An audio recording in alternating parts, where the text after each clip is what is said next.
Hey killers, you're watching Totally Half Baked, and today we'll be making John Wayne Gacy's last meal.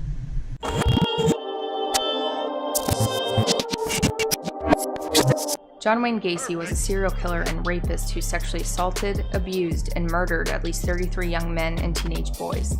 He would lure the boys to his ranch house in Norwood Park by either coercion or force. He stabbed his first victim to death and murdered the rest by asphyxiation.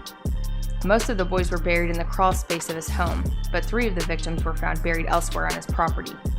4 of the known victims' bodies were discarded in the Des Plaines River. He was convicted of a total of 33 murders and was sentenced to death on March 13, 1980.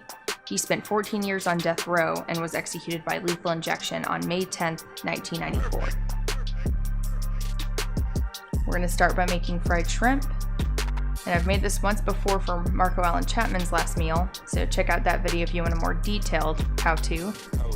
But this, we're going to add 3 eggs, Mr. Pepper, Mrs. Salt, some cornstarch, and some flour.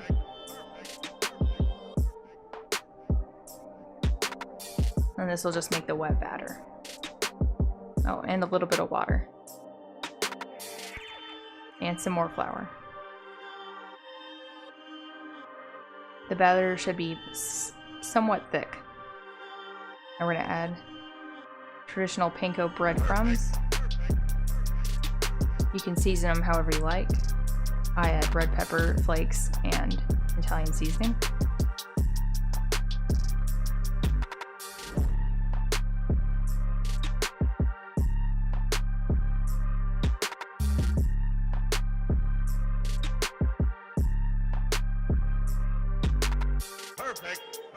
Then you take the shrimp, dip it in the wet batter, then the flour, and then the panko breadcrumbs, and repeat the steps until all the shrimp is done.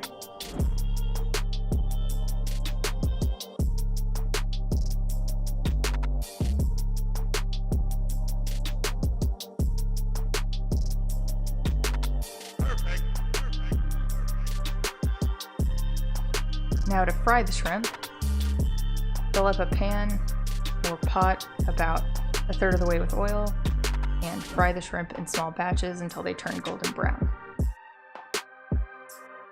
I like to put them on a cooling rack so that it stays as crunchy as possible. John Wayne Gacy was born in Chicago, Illinois on March 17, 1942. He had 2 sisters, a caring mother, and an abusive alcoholic father. His father, John Stanley Gacy, named his son after legendary actor John Wayne, only to be disappointed by his son's quote-unquote feminine behavior. John Stanley Gacy would regularly beat his son for being a sissy and a mama's boy. John Wayne Gacy grew up preferring to spend time with his mom and sisters doing what his father considered women's activities, like cooking. He was a target for bullying at school for being shy and overweight. He developed a heart condition that ruined any chance he had of playing school sports, which disappointed his father even more. He later stated that he was molested by a family friend as a child, but didn't tell his father because he was concerned that his father would blame him.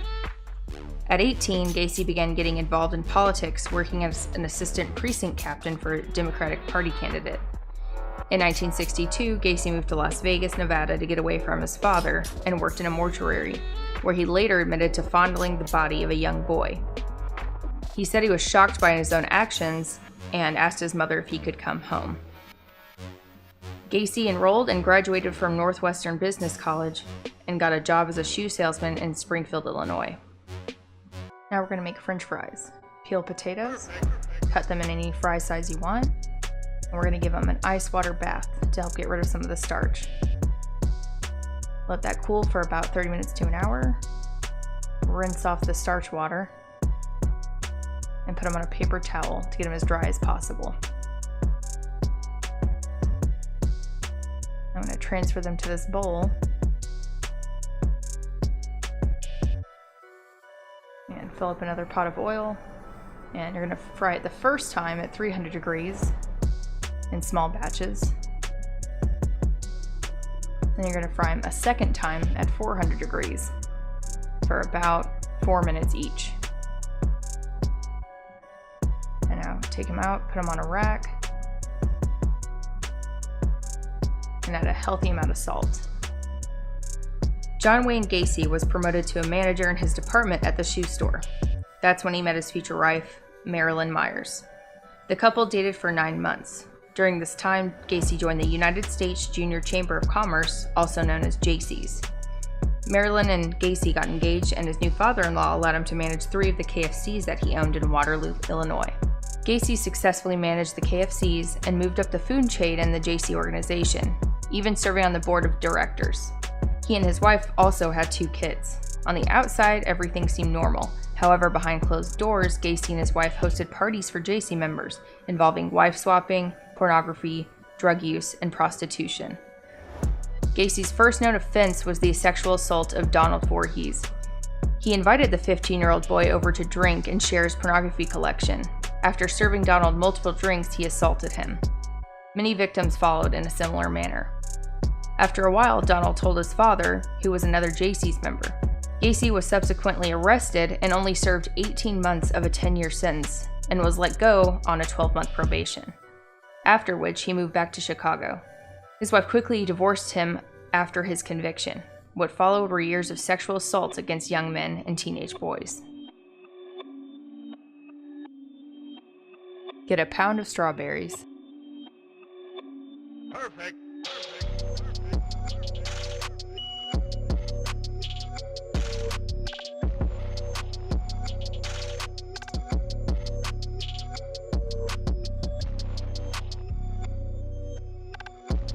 John Wayne Gacy got remarried, started a construction business, and began to create a new life for himself.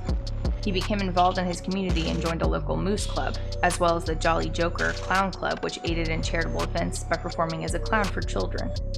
He called himself Pogo, or Patches the Clown. He was known to stop by a local drinking venue called the Good Luck Lounge in full costume. When asked why he was dressed as a clown, he would claim that he had just left a charitable event. Gacy's first murder victim was Timothy McCoy in 1972.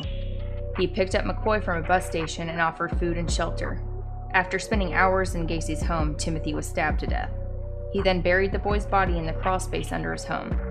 Gacy's new wife felt he was hiding something.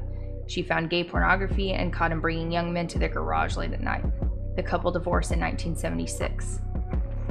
After the divorce, Gacy's behavior quickly deteriorated, and he began a pattern of handcuffing, assaulting, and murdering young boys. After the disappearance of a boy named Robert Peist, whom Gacy had murdered, he quickly became a suspect.